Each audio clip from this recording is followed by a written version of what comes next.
Olá galera, aqui é o professor Lucas e hoje na nossa aula a gente vai aprender a analisar gráficos. Gráficos, professor? Sim, vamos aprender a analisar esses gráficos. A gente já estudamos até então plano cartesiano e demos uma introdução a funções, né? Verificamos algumas características de quando há ou não há uma função e descobrimos o domínio de determinadas funções. Agora aqui a gente vai analisar graficamente essas funções. Mas primeiramente a gente tem que tem que entender o que é um gráfico, para que serve esse gráfico. O gráfico ele simplesmente é algo que traz dados para você, mas de uma maneira direta. Não vai fazer rodeios, ele traz de uma maneira direta. É bem direcionado. As informações são bem direcionadas. E não tem nem A nem B, vamos dizer assim, para um determinado valor. Esse valor ele é único, ele está lá taxado, certo? É utilizado muito em meios de comunicações, é utilizado em pesquisas também, para poder plotar determinados valores em relação a algo que você esteja analisando. Então, isso é uma definição inicial para o que serve um gráfico, certo? Vamos observar agora um gráfico que a gente vai ter aqui, que ele tem o quê? Ele tem uma determinada situação. A situação era uma situação epidemiológica do Aedes aegypti, que teve em 2000, 2015 e 2016. A análise foi nesses 3 anos em particular, em 2010, 2015 e 2016, certo? E esse gráfico, ele tem o quê? Ele está fazendo uma relação entre o custo do programa de prevenção do Aedes aegypti contra o ano. Em cada ano, quanto é que foi o custo? Se a gente verificar no gráfico, ali o custo está em que eixo? Ele está no eixo na vertical, né? Ele é o nosso eixo, vamos dizer, Y, se fosse no plano cartesiano, né? E os nossos anos estão dispostos no eixo horizontal. Certo. Então, cada um dos anos ele tem uma correspondência no o eixo vertical, que é o custo em bilhões, em bilhões de reais, ele tem uma relação com o ano, que está na horizontal. Então, se a gente for observar nesse gráfico, a gente dá para entender que em 2010 a gente gastou foi gasto 0,9 bilhões de reais, certo? Veja, olhem para essa minha coluna aqui do 2010, né? Tá bem que essa é a minha coluna 2010. Ó, 2010, minha coluna. Ela tá tocando em qual eixo? Ou ela tá em qual ponto em relação ao eixo vertical? Tá em 0,9, né? Então foi gasto 0,9. Esse foi o custo para a realização de programas de prevenção ao Aedes. Agora em 2015, veja 2015, ó. 2015, eu já fui para um gasto de 1,2. Já teve um crescimento. Logo, em 2015 também eu tive outro crescimento bem maior, que eu já fui para 1,8. Então vejam, aqui está descrito de forma direta e bem simples como foi o gasto, como foi perpetuado esse gasto com o programa do Aedes durante esses 3 anos. Se quisesse colocar outros anos, não tinha problema também. Era só era incluir o ano e incluir também o valor do custo, né? Mas no caso aqui foram esses 3 anos específicos, certo? Foi desde 2015 o vírus Zika, né? Tornou-se um assunto mundial por causa dos primeiros alertas sobre essa epidemia, né? O principal motivo do alarde foi a dificuldade no combate ao mosquito Aedes aegypti, responsável também pela transmissão da dengue e da chikungunya. Bem, vamos analisar mais outro gráfico agora. Aquele gráfico estava em formato de barra, né? Agora aqui a gente tem um outro tipo de formato. Aqui é a projeção de crescimento econômico a partir depois do ano que teve esse gasto com o Aedes, teve esse problema com a possível epidemia do Aedes, né? Então a gente tem aqui quantos países? Nós temos 6 países. Cada um desses países, a projeção de crescimento econômico, como é que foi a projeção de crescimento em porcentagem de 2016 a 2020.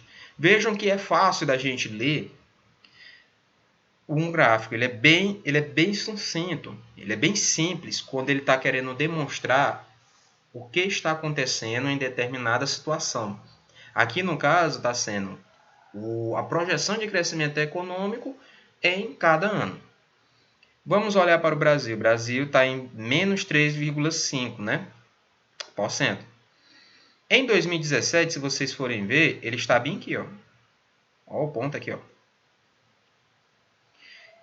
Então ele está com qual valor? Ele está com o valor de 1,5.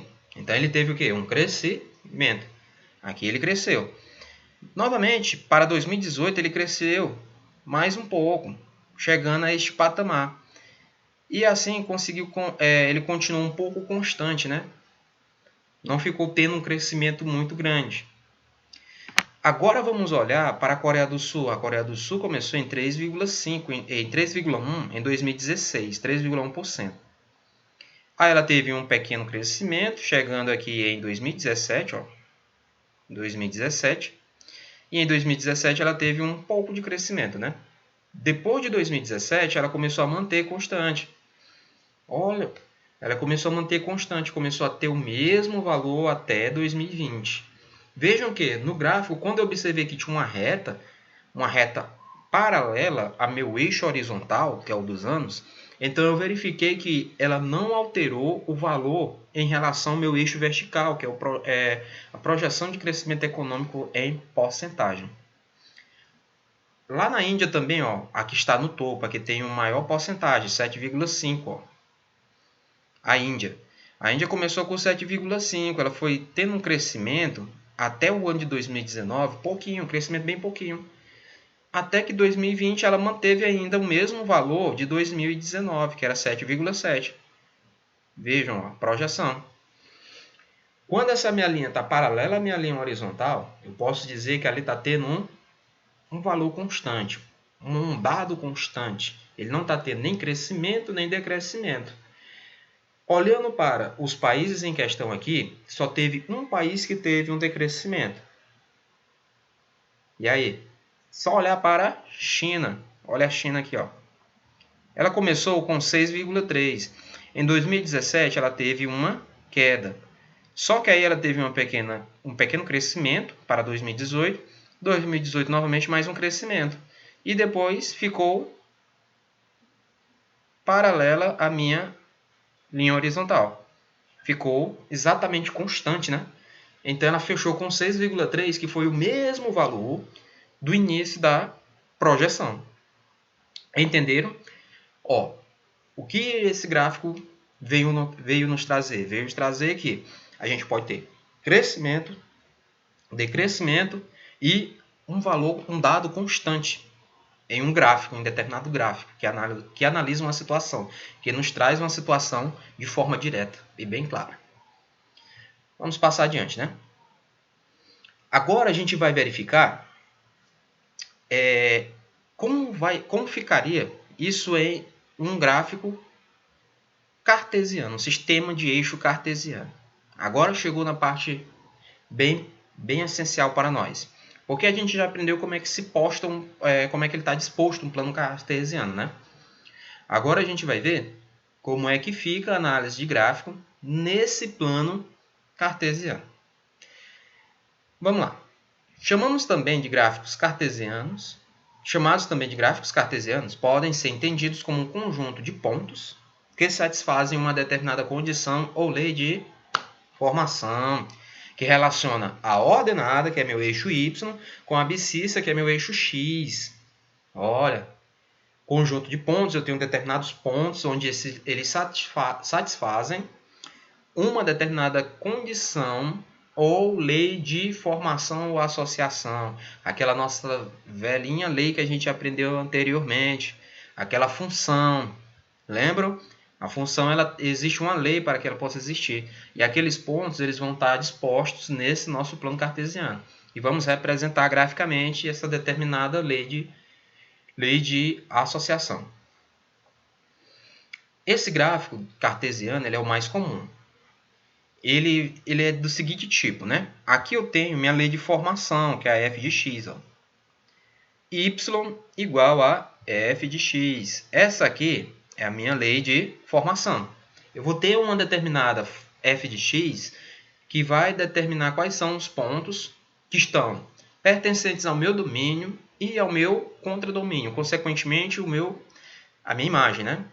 Que tem que ter uma relação do domínio com o contradomínio. Quando tem essa relação do domínio contra o contradomínio, aquele valor que eu encontrei no contradomínio é a imagem.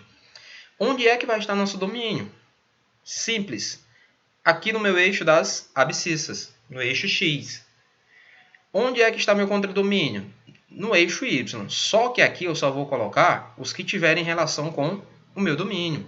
No caso, a minha imagem. Então, no eixo das abscissas, que está na horizontal, eu vou colocar todos os valores que tiverem referência com o meu domínio, que tiverem lá no meu domínio, que forem pertencentes ao meu domínio. No eixo, na vertical, que é o meu eixo y, desculpa, que é o eixo exatamente das ordenadas, eu só vou colocar a minha imagem. Eu não vou estar preocupado com valores que não estão tendo relação com o meu domínio, certo? Vejam aqui. Aqui eu tenho f de x1. Quem é esse f de x1? F de x1 é o valor de x1 quando eu coloco lá na minha lei de associação. Lembram lá da parte quando a gente pega um valor de x e substitui na nossa lei, na nossa função? Aí eu vou encontrar a imagem, né, correspondente àquele valor x. Então, nesse ponto aqui do meu gráfico, neste ponto, ele corresponde ao meu ponto x1, quando eu substituo na lei de associação, e ele gera a minha imagem f de x1. Vejam como é simples. Aquele ponto, ele está tendo um valor em x e um valor em y. Esse valor em x é o valor que vai estar sendo substituído na minha lei de função e vai gerar uma imagem, que a imagem é esse f de x1 que vai estar lá no meu eixo y, ou eixo das ordenadas, que está na vertical. Do mesmo modo, vai ser aqui, ó, f de x2 é o valor de x2 quando eu substituo na minha lei de função. E ele vai estar indicado por esse ponto aqui, que é o ponto exatamente onde tem a intersecção da reta que sai de f de x2 com a reta que sai de x2. Simples e fácil, conseguir analisar e interpretar esse gráfico. Cada um desses pontos onde está passando o meu gráfico são pontos que têm relação do domínio com o contradomínio. Consequentemente, está gerando uma imagem. Entenderam, pessoal? É assim que eu entendo um gráfico dentro do plano cartesiano. Agora a gente vai passar para a parte onde a gente determina o domínio e a imagem da função por meio do gráfico cartesiano, por meio desse conjunto de pontos que eu tenho no meu plano cartesiano, respeitada a determinada lei de associação, certo? No sistema cartesiano ortogonal, que também é outro nome que a gente dá para o plano cartesiano, o domínio e a imagem de uma função são apresentadas pelas projeções do gráfico de f nos eixos OX, que é o eixo x, e o OX é o eixo x, e o OY, que é o eixo y. Isso respectivamente. Como eu falei, no eixo x, eu vou ter o quê? O domínio. No eixo y, eu vou ter o quê? A minha imagem. Agora, nessa figura ao lado, a gente tem um gráfico da função real f. Qual é a minha lei de função aqui? F de x. Y igual a f de x. Essa é a minha lei de função. Vejam que vamos descobrir agora onde é que está o domínio e a imagem dessa função, certo? O domínio. O domínio da minha função ela vai dar onde? Vejam que ela parte desse ponto, né? Ó, esse ponto. E esse ponto, ele está incluso ou não no meu domínio? Vejam, é bolinha fechada, né? A gente já viu pela representação que bolinha fechada ela está dentro do intervalo. Então, esse ponto ele está dentro do meu intervalo. E o ponto B? Ou melhor, tem outro ponto aqui no meio, né? Tem esse outro ponto aqui. Só que ele não é o ponto limite da minha função, da minha função graficamente desenhada aqui, né? Plotada no gráfico. O meu último ponto é esse. É o terceiro ponto aqui em questão, colocado. Esse é o meu limite. Então, nessa parte que foi plotada do meu gráfico, este é o meu ponto limite, é o final do meu intervalo. Bolinha está fechada ou aberta? Aberta. Então, esse valor, esse conjunto de pares, que no caso é o par ordenado, né? Conjunto de pontos, ele não está pertencendo ao meu intervalo. Então, meu domínio, eu tenho que olhar para quem? Para o eixo X, OX. Então, meu domínio é quem? Ele vai de A até B. Só que o A está dentro do intervalo e o B está fora. Então, meu domínio é exatamente isso aqui, ó. A fechado e B aberto. E quem é o meu conjunto imagem? Veja, o conjunto imagem está no eixo OY. Veja lá na definição, ó, OY. Então, OY é essa parte aqui de cima. Ó. OY, essa parte de cima. Agora tem que verificar quais são os valores no eixo Y que estão tendo relação com o meu domínio, que é do eixo X. Vejam que ele começa no C, né? O C é que tem relação com um valor, é o primeiro valor de Y que tem relação com o valor em X. O último que tem é o D, ó. O D está aqui, que ele tem relação com o B. Só que ele não está dentro do meu intervalo também. O único que está dentro do intervalo é o C, bolinha fechada. Então, minha imagem vai de C até D. Onde o C está dentro do intervalo, colchete fechado, e o D está fora do intervalo, colchete aberto. Ou eu posso escrever que Y pertence aos reais, está o quê? O meu Y, que o Y é a minha imagem, não confunda, o X não é a imagem, eu estou numa função que o X o Y é dependente de X, e não o X é dependente de Y, certo? Então, o Y pertence aos reais, tá o quê? O Y está entre C, ele é maior ou igual a C e menor do que D. Lá no domínio, ele teria o quê? Lá é o X, não é o Y. Então, lá é X pertence aos reais, tá o quê? O X é maior ou igual a A e menor do que B. Pronto. Consegui descobrir o meu domínio e a minha imagem só pelo gráfico. Não precisei fazer cálculos como a gente fazia anteriormente, né, para descobrir o domínio de determinada função. Aqui eu fiz só analisar o gráfico e descobrir o domínio e imagem da minha função. Certo? Nunca esquecer, domínio, ele está sempre no meu eixo OX, que é o eixo X, o das abscissas, referente é a minha abscissa. E a minha imagem vai estar no eixo Y, que é o eixo OY, que é o eixo das ordenadas, ok? Bem, a gente vai ficar por aqui por hoje na nossa aula.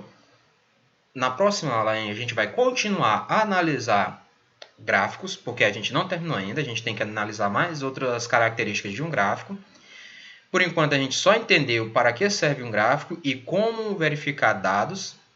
Verificamos que ele é bem direto e de forma clara, ele traz todas as características de determinada análise que a gente esteja fazendo de forma bem clara. E também verificamos no plano cartesiano como é que ele se comporta. Essa junção de pontos que respeitam a determinada lei de associação. E verificamos como descobrir o domínio e imagem só analisando os dados do gráfico, quando ele está plotado, esboçado no nosso plano cartesiano. Ok?